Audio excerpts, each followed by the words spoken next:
Hello दोस्तों, स्वागत है आपका पर्सनालिटी डेवलपमेंट के ऑडियो पॉडकास्ट में। आज इसका तीसरा चैप्टर लेकर आए हैं। इसका टाइटल है व्यक्तित्व की नींव। तो चलिए शुरू करते हैं।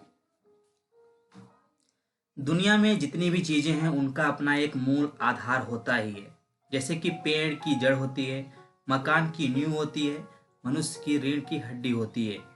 ठीक इसी तरह हमारे व्यक्तित्व का एक मूल तत्व होता है, बावजूद इसके कि इसके बहुत सारे अन्य आयाम भी होते हैं।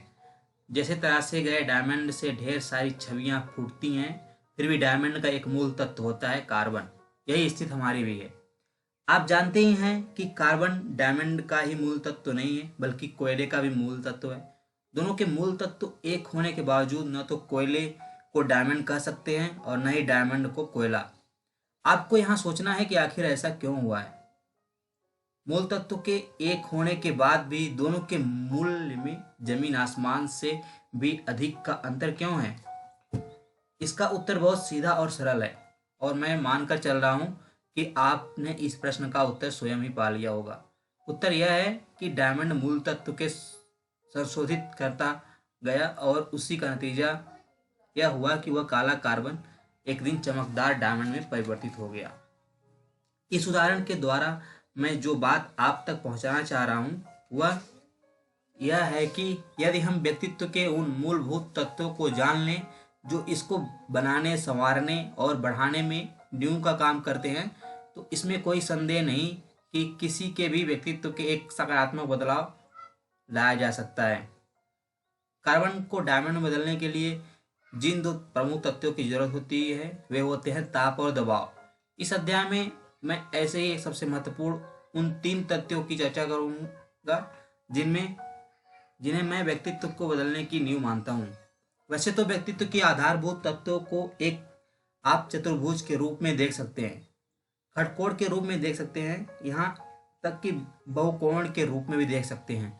जब ऐसा किया जाता है तो उनमें वे तत्व भी शामिल हो जाते हैं जो होते तो महत्वपूर्ण हैं, लेकिन वे आधारभूत नहीं होते। मैंने बहुत सोच समझकर, बहुत लंबे समय से और बहुत गहराई के साथ विचार करने के बाद व्यक्तित्व के तीन प्रमुख तत्वों की पहचान की है। इसलिए मैं इसे त्रिभुज के रूप में विश्लेषित करना पसंद करूंगा।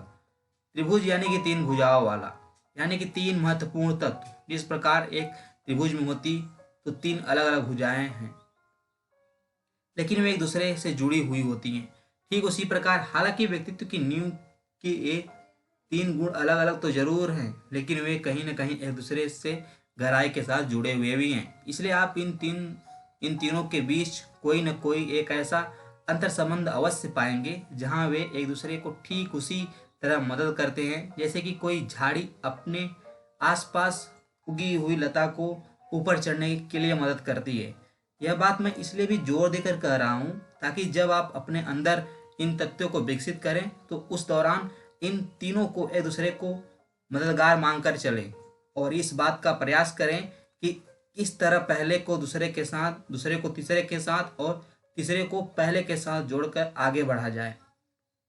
हो सकता है कि अभी मेरी यह बात आपको थोड़ी अस्पष्ट सी लगे, लेकिन जैसे जैसे आप इस पुस्तक के साथ आगे बढ़ते जाएंगे वैसे वैसे यह तथ्य आपको स्पष्ट होता जाएगा।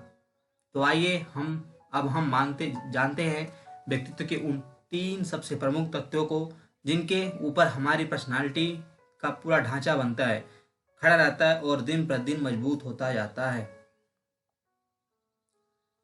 पहला है स्वयं में रहें। यह उपशीर्षक थोड़ा धुंधला तो है, लेकिन इतना धुंधला भी नहीं कि आप समझ ही ना पाए। पर्सनालिटी डेवलपमेंट के इच्छुक लोगों में मैंने जो सबसे बड़ी गलतफहमी पाई है वह यह है कि वे स्वयं की जगह पर दूसरों को अपने अंदर लाना चाहते हैं। यह होता है और बहुत स्वाभाविक तौर पर होता है। जब आप महान बन जाएंगे, सफल हो जाएंगे, तब की बात अलग है। तब तो आप ही की छोटी छोटी चीजें दूसरों के लिए अनुकरणीय बन जाएंगी। लेकिन जिस दौर में हम सभी बनने की प्रक्रिया से गुजर रहे होते हैं, निश्चित तौर पर उस समय हमें से हर एक का कोई न कोई मॉडल होता है, आदर्श व्यक्तित्व होता है। हमें लगता है कि यदि मुझे सचमुच प्रभावशाली बनना है, सफल होना है, तो ऐसा उस जैसा बनने के बाद ही संभव है। फिलहाल यदि आप भी किसी को अपना मॉडल बनाकर ऐसा ही सोच रहे हो तो आपका सोचना तो स्वाभाविक है, लेकिन मुझे वह सही नहीं लगता। आमतौर पर हमें अपने मॉडल की ऊपरी बातें ही दिखाई देती हैं कि वह कैसे कपड़े पहनता है, वह चलता और बोलता कैसे है और क्या खाता है, मनोरंजन के उसके साधन क्या हैं, उसके दोस्त कैसे हैं और वह करता क्या है, आदि आदि। क्योंकि ये चीज़ें हमें दिखाई देती हैं, इसलिए हमारे लिए इन ऊपरी बातों को स्वीकार करना मुश्किल नहीं होता। मैं एक ऐसे व्यक्ति को जानता हूँ जो आज सुप्रीम कोर्ट के बहुत बड़े वकील हैं। बचपन से ही अमिताभ बच्चन उनके आदर्श पुरुष रहे हैं और उनका हर अंदाज अमिताभ बच्चन से मिलता जुलता है। आपको अपने आसपास इस तरह के कई व्यक्तित्व मिल जाएंगे। मैं दक्षिण अफ्रीका के महान स्वतंत्रता सेनानी नेल्सन मंडेला से मिला हुआ हूँ। जब मैं उनसे मिला था तो वे सतरंगी हाफ शर्ट पहने हुए थे। तो क्या कोई सतरंगी हाफ शर्ट पहनकर नेल्सन मंडेला बन सकता है? आमतौर पर तो राष्ट्रपति से यही उम्मीद की जाती है कि उनके बाल साफ सुथरे तरीके से कटे हुए होंगे। हमारे पूर्व राष्ट्रपति कलाम साहब के बाल अलग तरीके के थे। वे उस तरीके के थे जो न तो अब तक के किसी राष्ट्रपति के रहे हैं और न ही शायद होंगे। वस्तुतः किसी को भी इस गलतफहमी में कभी नहीं रहना चाहिए कि व्यक्तित्व का संबंध ऊपरी तौर तरीके से होता है। बल्कि सच तो यह है कि जब आप अपने तौर तरीकों पर किसी दूसरे के तौर तरीकों के लाद लेते हैं तो प्रत्यक्ष रूप से आप यही घोषणा करते हैं कि मेरे पास अपना कुछ है ही नहीं।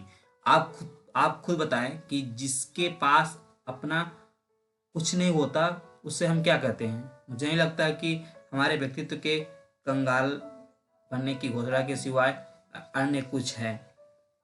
आप जो भी हैं, जैसे भी हैं, अपने आप में अमूल्य हैं, क्योंकि आप जैसा कोई व्यक्तित्व इस पृथ्वी पर दूसरा है ही नहीं। देखने में, रंग रूप में, लंबाई में आप जो भी हैं वह प्रकृति के कारण हैं। उस पर आपका कोई नियंत्रण नहीं था। इसलिए इसके लिए भला अफसोस कैसा? अफसोस तो आपको उसके लिए करना चाहिए जिस पर आपका नियंत्रण तो था लेकिन आपने कुछ किया नहीं।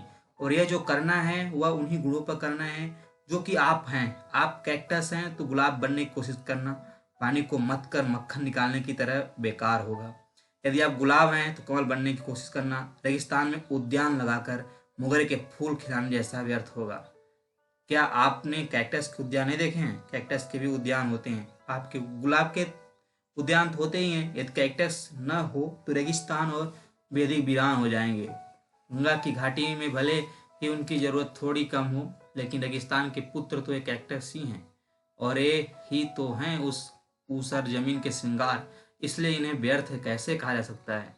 दूर से देखने पर आपको एक कैक्टस कांटे वाले, रंगहीन और नीरस दिखाई दे सकते हैं। थोड़ा इनके नजदीक जाइए, डरिए मत, कांटे चुभेंगे नहीं। स्पर्श करने पर आपको एक अलग ही चिकने, मुलायम और गीलेपन का एहसास होगा। दबाने पर आपको एक गुदगुदी का एहसास दिलाएंगे। क्या कमाल की होती है इनकी जीवन शक्ति। जहाँ एक बूंद पानी तक नहीं होता वहाँ कैक्टस होते हैं। ये अपने अंदर कितनी सारी नमी को समेटे रहते हैं। सोच कर देखिए कि वीरान और भयावह सूखे के माहौल में कहाँ से मिल जाती है नमी जिसे वे अपनी गोद में हमेशा हमेशा के लिए समेट लेते हैं। क्या यह सब कुछ अद्भुत नहीं है? तो यदि आप अपने आप को कैक्टस ही मानते हैं तो इसे अभिशाप मत मानिए। इसे लेकर बिल्कुल भी कुंठित न हो। इसे लेकर न तो दुखी हो और न ही परेशान। किसी तरह के द्वंद्व में भी न रहें। अपना उद्देश्य बिल्कुल स्पष्ट रखें और आपका वह उद्देश्य होगा कि मुझे एक बेहतर और उपयोगी कैक्टस बनना है। बस इतना ही। आप नहीं जानते कि जिसे अभी आप अपना अवगुण समझ रहे हैं वह न जाने अब कब आपका एक बहुत बड़ा गुण बन जाए और हो सकता है कि वह वही आपकी पहचान भी बन जाए।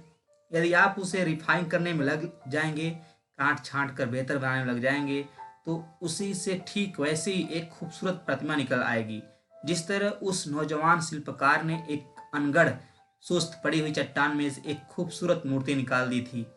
मैं इस बारे में आपको एक सच्चा किस्सा सुनाना चाहूंगा। यह किस्सा महान गायक तलत महमूद से जुड़ा हुआ है। मुझे विश्वास है कि आपने तलत महमूद को जरूर सुना होगा। जिसने भी उन्हें सुना है तलत साहब उसे बेहद पसंद आए हैं। यह उन दिनों की बात है जब तलत साहब मुंबई में अपने कैरियर की शुरुआत करने के लिए दर दर भटक रहे थे। बहुत कोशिश करने के बाद संगीतकार अनिल विश्वास ने उन्हें एक गीत गाने का मौका दिया। जब वे अपने इस पहले गीत की रिकॉर्डिंग कराने आए तो उन्होंने अपनी आवाज़ के कंपन को दबा दिया। जब रिकॉर्डिंग हुई तो विश्वास साहब तलत की आवाज़ को सुनकर परेशान हो गए। उन्हें लगा कि जरूर मामला कुछ गड़बड़ है। पूछने पर तलत साहब ने बताया कि मैं अपनी आवाज़ के कंपन से परेशान हूँ, इससे मेरी गायकी खराब हो जाती है। मैं बहुत रियाज करने के बाद उस कंपन से छुटकारा पा सका हूँ। इस पर अनिल विश्वास ने कहा, जाओ और तुम अपनी आवाज़ के उस खरखरेपन को वापस लाओ, तभी मैं तुम्हारी रिकॉर्डिंग करूंगा। याद रखो कि वही तो तुम्हारी पहचान है। अभिनेत्री रानी मुखर्जी को आप जानते ही होंगे। क्या आपको उनकी आवाज़ भरभराती हुई कुछ अलग तरह की आवाज़ नहीं लगती? कभी कभी तो यह भी संदेह होने लगता है कि कहीं यह किसी बच्चे की आवाज़ तो नहीं है। इसके बावजूद रानी मुखर्जी अपने समय की स्टार बनी और मैं कई ऐसे युवाओं को भी जानता हूँ जिनके दिलों पर इस रानी ने लंबे समय तक राज किया। अभिनेता शत्रुघ्न सिन्हा ने अपने चेहरे पर लगे कट के निशान को प्लास्टिक सर्जरी से कभी ठीक नहीं कराया। कट का यह निशान शत्रुघ्न सिन्हा का पर्यायवाची बन गया। मित्रों, ऐसे एक दो नहीं बल्कि हजारों उदाहरण आपको मिलेंगे कि जिन्हें वे अपनी कमजोरी मान रहे थे वही उनकी विशिष्टता और वही उनकी पहचान बन गई। महान चित्रकार डॉली ने अपने जीवन के अनुभव के आधार पर हम सब के लिए एक बहुत खूबसूरत बात कही थी कि अपनी निजता को बरकरार रखकर ही हम अपने जीवन को सार्थक परिणत दे सकते हैं। यहाँ मैं आपसे एक छोटा सा प्रश्न करना चाहूँगा। यह प्रश्न इसलिए कर रहा हूँ ताकि आपको मेरी बात पर यकीन हो जाए, और यह यकीन भी थोड़ा मोड़ा नहीं बल्कि पुख्ता तौर पर हो। क्या आप दूसरे का छोटा सा जूता इसलिए पहनना पसंद करेंगे क्योंकि उस जूते को पहनने वाला आपको बहुत पसंद है? मैं जानता हूँ कि आपका उत्तर होगा नहीं। यदि सामने वाले का जूता बड़ा होगा तो आप उसे पहन तो लेंगे, लेकिन इससे आप अच्छी तरह चल पाने से वंचित हो जाएंगे। आप ठीक से चल भी नहीं सकते। आपका सारा ध्यान केवल इस बात पर केंद्रित हो जाएगा कि कहीं जूता निकल न जाए। रंगमंच पर अभिनय करने वाला कोई भी अभिनेता हर समय मुखौटा लगाए नहीं रहता।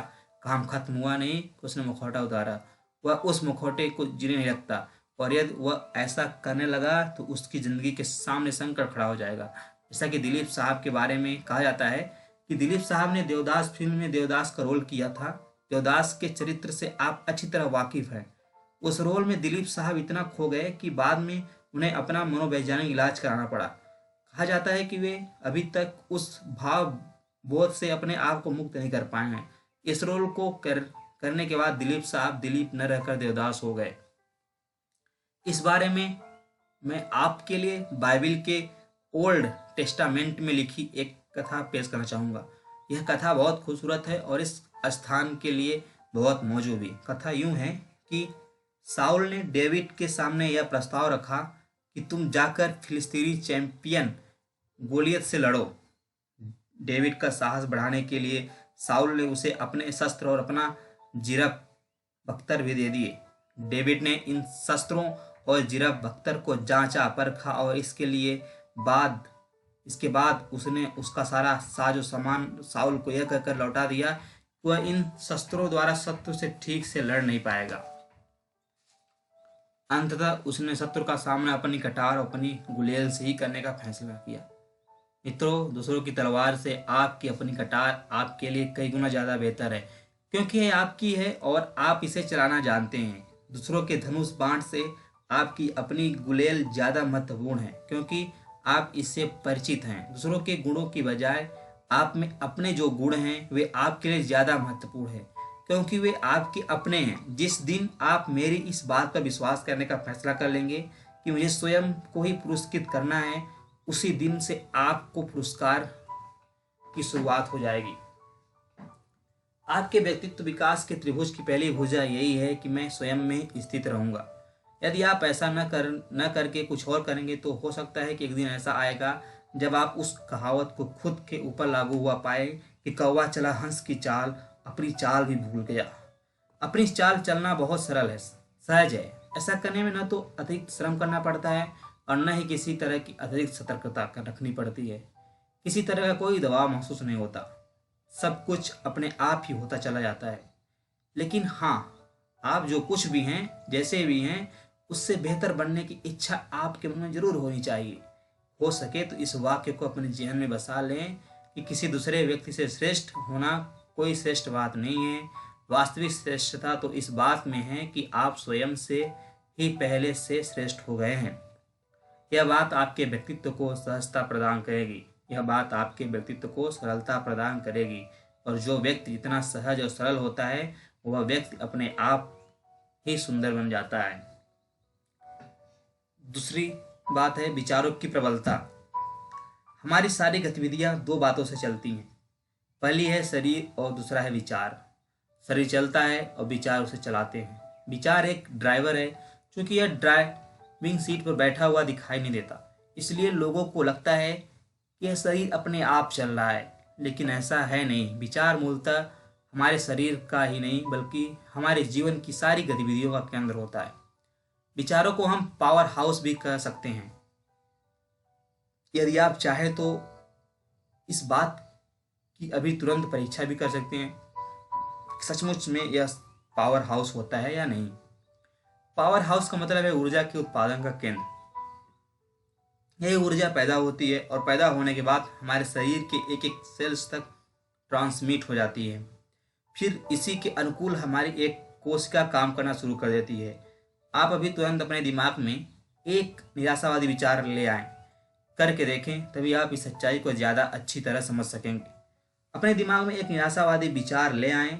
अब देखें कि आपका शरीर वैसे ही शिथिल पड़ गया है, मानो कि किसी गमले में लगे हुए पौधे को 5 दिनों से पानी नहीं दिया गया हो।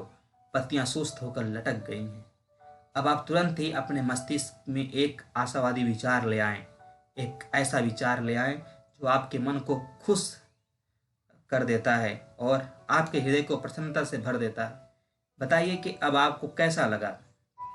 क्या आपकी पहले की शिथिलता गायब नहीं हो गई?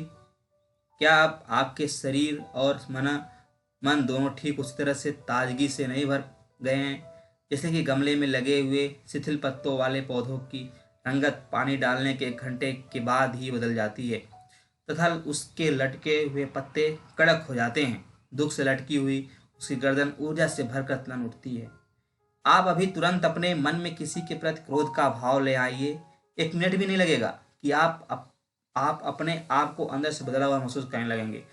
धीरे धीरे आंखें लाल होने लगेंगी, शरीर में गर्मी आने लगेगी, हाथ कांपने लगेंगे, मन खराब हो जाएगा, आसपास के वातावरण और चीज़ों के प्रति अरुचि हो जाएगी। यह सब कुछ देखते ही देखते हो जाएगा। मेरे नौजवान मित्रों, हालांकि विचार दिखाई तो नहीं देते, वे दिखाई देंगे भी नहीं, लेकिन दुनिया में जितनी भी चीज़ें आपको दिखाई दे रही हैं वे सब विचारों के कारण ही हैं।